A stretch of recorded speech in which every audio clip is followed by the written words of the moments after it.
Hello everybody, so I asked on YouTube and on Twitter, I did a poll on Twitter, what should I review next? You all said Sharknado 3. Oh hell no. I'm not saying oh hell no that I'm not going to review it. That's the name. Sharknado 3. Oh hell no. It's Finn Shepard having to go up against the Sharknado again, but this time the sharks can control the Sharknado and they're up in space. Sharks in space, and David Hasselhoff is Finn Shepard's dad. This movie is Cameos the movie. I'm going to quickly go through all my notes that I wrote. This is the way we're going to pick at this movie today. We're going to go through all the notes I wrote about this movie. So first off, Mark Cuban is the president, and Finn Shepard knows the president. When he goes to the White House, he gets his golden chainsaw award, because he goes around with the weird chainsaw, which is two things. He gets that award. Mark Cuban from Shark Tank. He's in Sharknado? Lou Ferrigno, who played the Hulk in most of the new Marvel movies, did it in Avengers Assemble, and then was in the newest one as well, Age of Ultron. It's like, you must be making enough money from that. Why did you pick to do Sharknado 3 after that? He's Agent Banner in this. I'm trying to think about Christopher Judge does a cameo in this for like 2 minutes. And he does the best acting. And it's just like, he's trying too hard in this. Like, I don't understand how some people kept straight faces in this movie. The Today Show is on this and they just keep straight faces the whole time, but they're talking about Sharknado and Feast Coast. East Coast is now called Feast Coast. And I'm going to speak about the script. So quickly, let's speak about the script. When they first go to the White House, Finn Shepard says to, here we go, here's the line, Madam Vice President, this is my brother-in-law Martin. Martin then says, I'm the good-looking one. That doesn't make sense. Like, I can understand if you say this is my brother, something good, but that doesn't make sense. Like, this is written by the same guy that wrote the rip-offs such as Atlantic Rim, rip-off to Pacific Rim, and American Warships, rip-off to Battleships. Yeah, so that's the first great quote. So then Finn Shepard's daughter goes to Universal Studios. There's a lot of product placement in this whole thing. Let's first off say Subway is still the tiniest product placement in this, and Jared Fogle, who is now a convicted paedophile, still does a cameo in this, so that's a bit awkward. So I don't think Subway are going to be in the next movie. He gets his trousers ripped from him. It's very weird, but we're going to pick out the cameos later on. Let's get back to the script. So they go to Universal Studios, and the daughter gets there, and she walks in. She's gives this map by this little old man, and she's like, "Thank you so much," and he replies with, "You bet." Like, he says "you bet," but it doesn't make sense the way he says it. I could understand if she was like, "This is going to be amazing," and he's like, "You bet," but he says "you bet," so thank you so much. Then she meets up with her friend, and her friend goes to her, "I love your hair, so rebellious. All she's done is dyed her hair black, and it's just straight hair. What's rebellious about that?"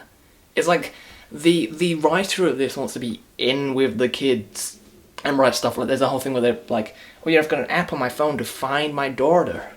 Jed would also appear in this. Yeah, they're just on a roller coaster. There's many cameos in this movie. So also there's a woman that shows the two girls around the park, and they go on this roller coaster, and they gotta get off, and the woman's like, "You enjoy it?" And she's like, "Yeah." And then the woman then decides to repeat again, "Enjoy the ride?" It's just like, she just said yeah, why are you asking again? I'm just remembering all these parts. I love that. I know this is probably weird me go through my notes, but this is how we're gonna go. So there's a lifeguard, and he says, "Hey, no running." And the kids are just walking next to me, and I tries to grab them and goes like, "Hey, no running." "No running, kids." And they were just walking behind him before he said that. So then the April Shepard is going to have a baby, Tara Reid. She's fucking terrible. So bad. Like, she went from American Pie to this. She was alright in American Pie. Like, she was sort of natural in that. In this, she's just like, "No, I can't do that, no." And it's just like, yeah, acting is, it's a great impression there, but her acting is terrible. So her mum goes to her, "How about June?" Because she's about to have a baby. She's like, "No, April, May, June? That's ridiculous." Yeah, that's the great script. Also, cinemas everywhere. The park is showing one called Shark Wedding. Universal Studios showing Shark Wedding. George R.R. Martin, writer of Game of Thrones, does a cameo in the cinema. Yep, they got a lot of cameos on this. I wonder how much they paid the people who did cameos in this. And then there's another cinema when one of the tornadoes happens, and they're showing a shark triple feature.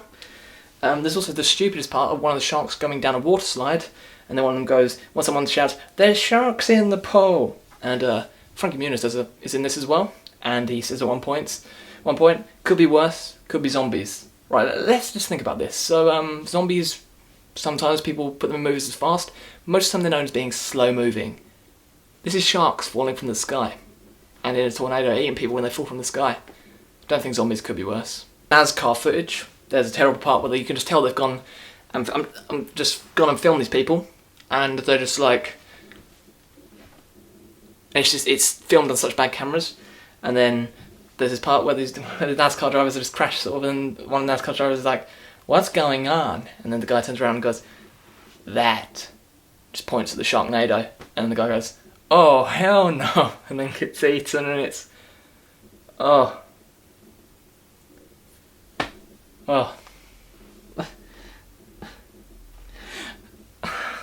My favourite part is the next part.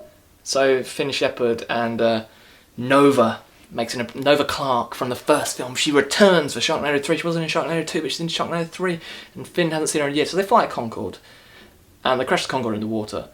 I think it's Concorde. Probably got it wrong, but it's a plane. They fly a plane. They crash it in the water, and they get out. But Finn just has, like, it's slow motion. He has all his clothes off. Nova is just in her underwear, and it's just like, you were wearing these sort of pilot outfits just now. What happened? How did that happen? Okay, here we go. So cameos. We've spoken about the great things. Jerry Springer makes cameo at the University of the Jaws. Thing that happens upside down is a shark. Chris Jericho. The Twister ride makes an appearance in this, but a shark comes down instead. David Hasselhoff is Finn Shepard's dad. Gilbert Grayson Shepard, great name. It's really weird. They go to space at one point, and there's just really stupid part with sharks on the moon and stuff. Penn and Teller are in this.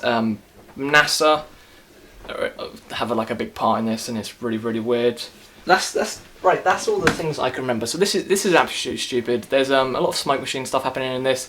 There's the NASA things. This wasn't really a review. This was just me talking about the absolutely terrible parts of Sharknado 3.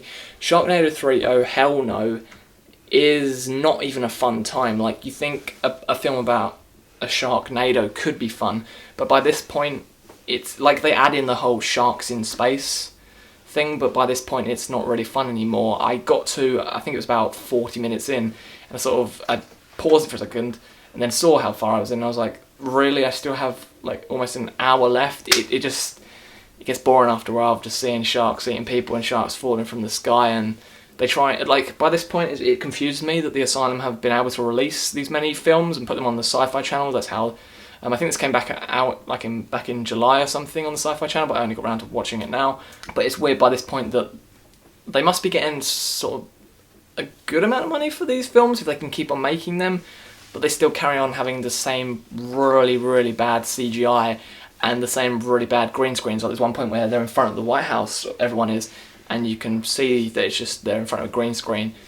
Sharknado 3, I'd say, if you're gonna watch it with some mates on a night with snacks and things, and that's fun, but apart from that, it's just another bad entry in this franchise. But we get Sharknado 4 next year, and yeah, the director loves making these. It confused me that the director of this started with the film Boo, which wasn't a great film, but it was like a horror, an alright horror, and now these films are just atrocious. So that is my sort of review, but also rant on Sharknado 3, oh hell no. Hope you enjoyed this. Say down in the comments below what you want me to review next, and if you've seen Sharknado 3, let's talk about it down there. Thank you very much, and I'll see you again very soon. Goodbye.